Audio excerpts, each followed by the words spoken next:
Hey, what's up y'all, it's Marcus. In today's video we're going to get into the GFX line of cameras with autofocus adapted lenses, mainly on the Kipon adapter with the EF85 and the Sigma R85 versus the 80mm 1.7. I'm going to give you guys some raw files. I'm going to hop in the Lightroom, look at some of the files, compare them, see what the difference is. We're going to do some speed and accuracy tests, so stick around for that. We'll get into that in just a second. And please go to ProPhotoEdits.com where you can download my Lightroom presets and Photoshop actions. And also want to let you guys know my creative lighting course is up and it's got about 12 lessons in it now. It's getting really big. Now this is all the behind the scenes, how I light the images, color combinations, all the things to get that right in camera with some creative lighting techniques. And then we hop into Lightroom. I give you the presets, show you how I start to edit it. Then we go into Photoshop, screen record the whole entire Photoshop process using my actions. So it's like you could be a beginner and still have this course really work out for you. I get bored looking at the same photos all the time. If you look on the screen right now, you can see that I really take creative lighting seriously. So on top of everything that you've gotten already in the course, we've just added the throwing light trick. This is all done in camera. This is not photoshopped in, as you can see, and I use this a lot to really give extra dynamics on top of all the creative lighting that we're doing. We added the partial silhouettes where we're lighting with gels, but we're also lighting from the back and then adding some light from the front. And now I got this whole entire course on creative gelling that you're looking at right now, all done in camera, and then I give you the full edits as well, so consider signing up.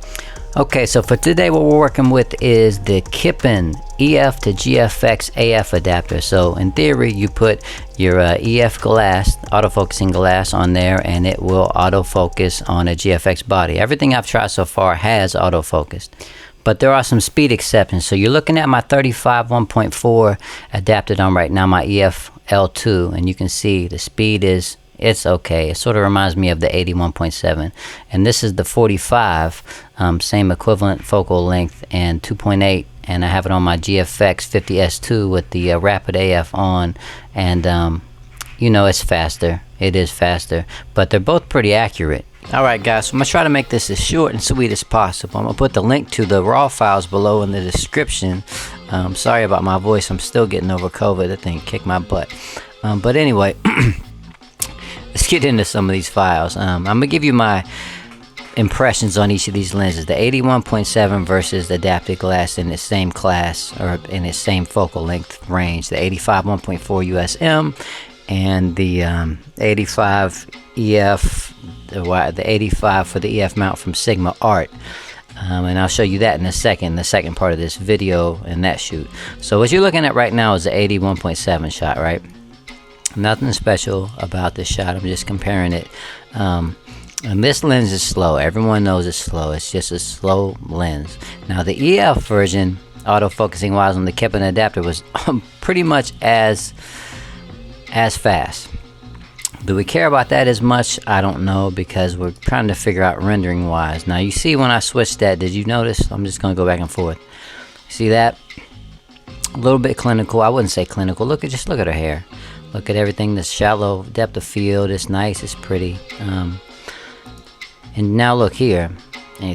Incredible shallow depth of field. Now we're with the 1.485. And I'll go in there and let this load, and you can see that this lens is pretty sharp. Not clinically sharp by any stretch, but another 85 1.4 shot. It has extreme amount of bokeh. I'll show you a shot that I did in black and white with it that I liked. It does have a lot of vignetting, but getting around that isn't as hard. Like for instance, take this shot and then we'll go into develop mode here, and then I'll say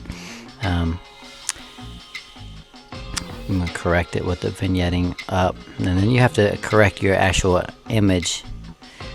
The 35 that I have has a ton of vignetting, obviously, because it's not covering as much of the sensor.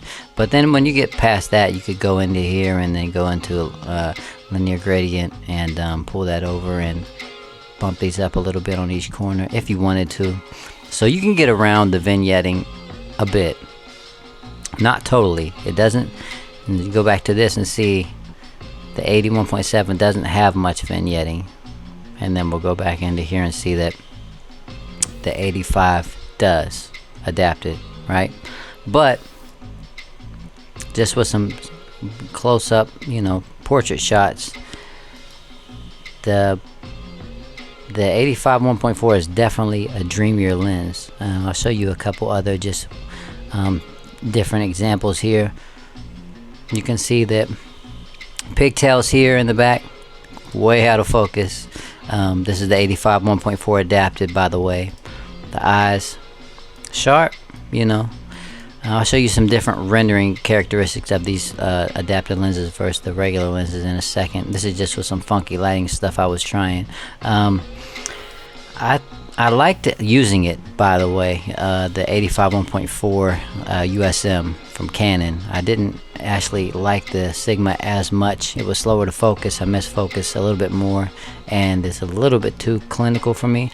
But your mileage may vary. I mean, if you had it, it wouldn't be that big of an issue just to throw it on a Kipon adapter or any autofocus adapter that works with it and see if you liked it. So this shot isn't as sharp, but you're gonna have those with the 81.7s. We'll see in just a second too. But you can see that you're getting a lot of shallow depth of field here. She's kind of coming out of the frame a little bit. It's really unique the way adapted fast glass renders on GFX.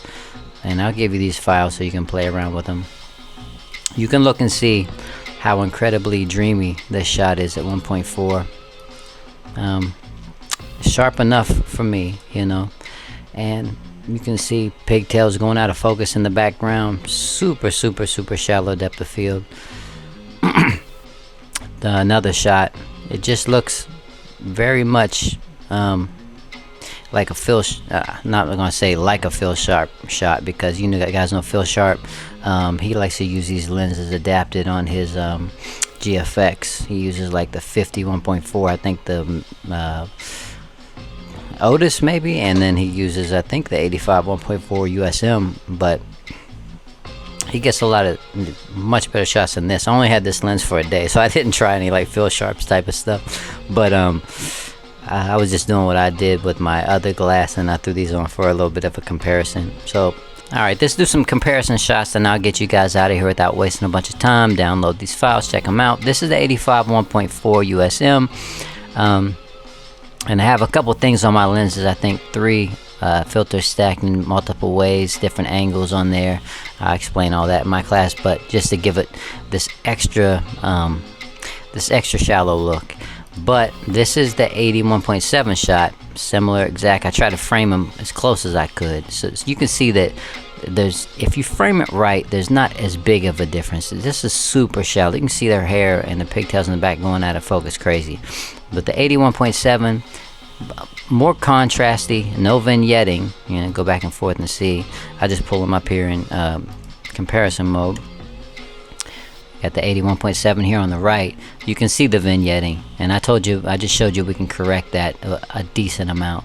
The 81.7 with the different things that I use on my lens, I think I just prefer this shot better. There's nothing to write home. I didn't use any of these shots, but just showing you that they're not as different as you would think. You know, like the people always adapt certain lenses on their camera, say I want that old school, you know, medium format look where the size was bigger, the film size was bigger and stuff like that. Not the modern GFX medium format style that we've been using. So here's another shot with the 81.7, and it focused. Did it hit? Did it hit? Did see, is it a winner? I mean, you see, you're gonna miss some shots with either lens. It's just what it is.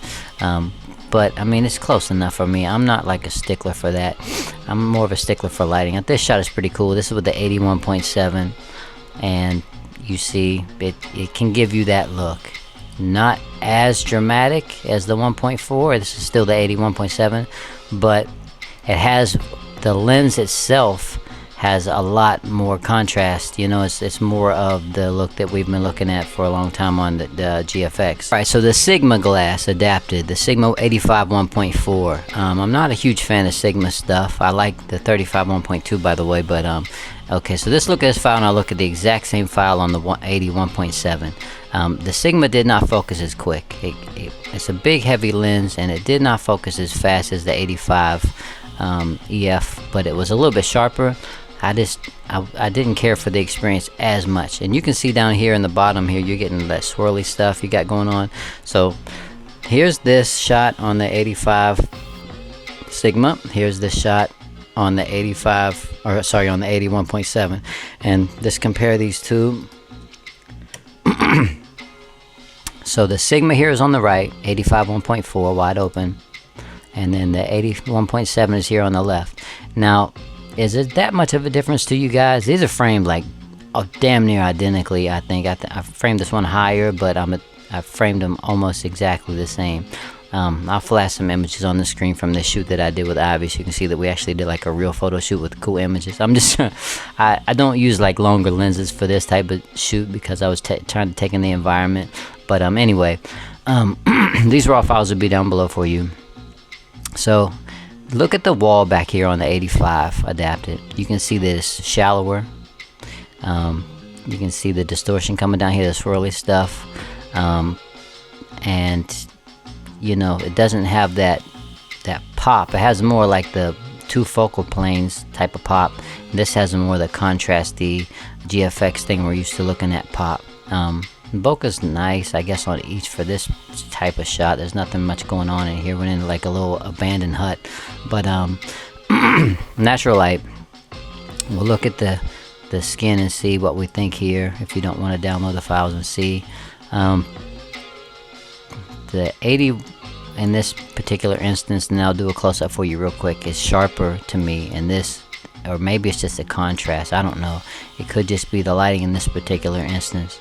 We're at 1/500th of a second, so there shouldn't be any shake involved here. So check these files out and see if you can see any difference at all, and then we'll go into some of the close-up shots, and I'll show you.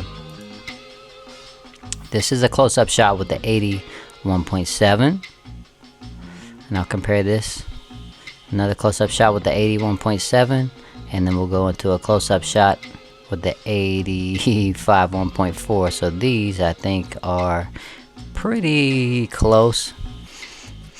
Yep, that's pretty close as far as framing wise. Do you have a preference here? I haven't even told you which one is which yet. The 1.7 is over here on the right hand side. The 1.4 is on the left hand side. Is it that big a difference to you guys? I mean, I can't.